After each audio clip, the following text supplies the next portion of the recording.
क्लैटोलॉजी के एक नए वीडियो में आपका स्वागत है। ये हमारे लीगल रीजनिंग के सीरीज का 5th पार्ट यानी फाइनल पार्ट होने वाला है, जिसमें हम स्ट्रैटेजीज और मिस्टेक्स को, जो कॉमन मिस्टेक्स से बच्चे करते हैं, उसको डील करने वाले हैं।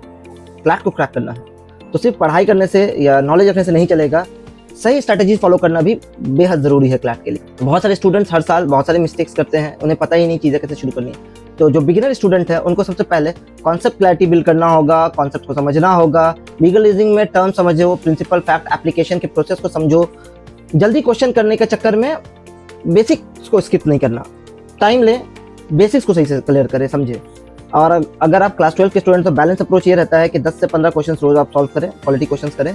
हर क्वेश्चन के बाद ये समझो कि क्या सही, क्यों सही और क्या गलत या क्यों गलत। जल्दी क्वेश्चन करने के चक्कर में बेसिक्स स्किप नहीं करना है, इस चीज़ को ध्यान में रखना है। तो ड्रॉपर्स या फिर जिन लोगों ने बेसिक्स को अच्छे से मास्टर कर लिया, उनके लिए मॉक्स करना और फिर उन मॉक्स का डीप एनालिसिस करना बहुत ज़रूरी है, बहुत इंपॉर्टेंट चीज़ है।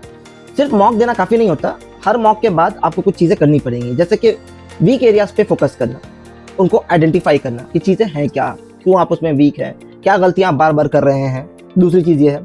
तीसरी, नेक्स्ट मॉक में उन गलतियों से क्या आप सीख रहे हैं कि नहीं सीख रहे हैं, इस चीज़ को ज़रूर देखें।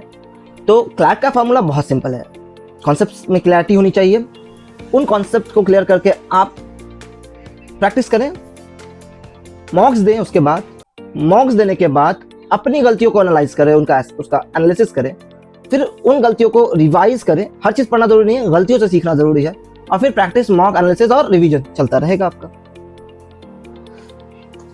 कॉमन मिस्टेक्स जो हर बार ही बच्चे करते हैं वो कौन कौन सी होती हैं? पहला, मोरल थिंकिंग यूज़ करने लगते हैं, प्रायर नॉलेज लेके चले आते हैं और सोचते हैं कि मैंने लॉ पढ़ा है, मैं जानता हूँ, वही अप्लाई करना है या नहीं, वही अप्लाई करना है या नहीं।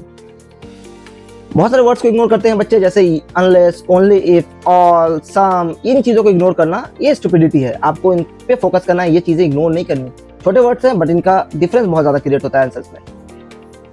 रियल लॉ को अज्यूम करने लगते हैं स्टूडेंट्स, हमने लॉ पढ़ा है, हम जानते हैं ये ऐसे ही होता है।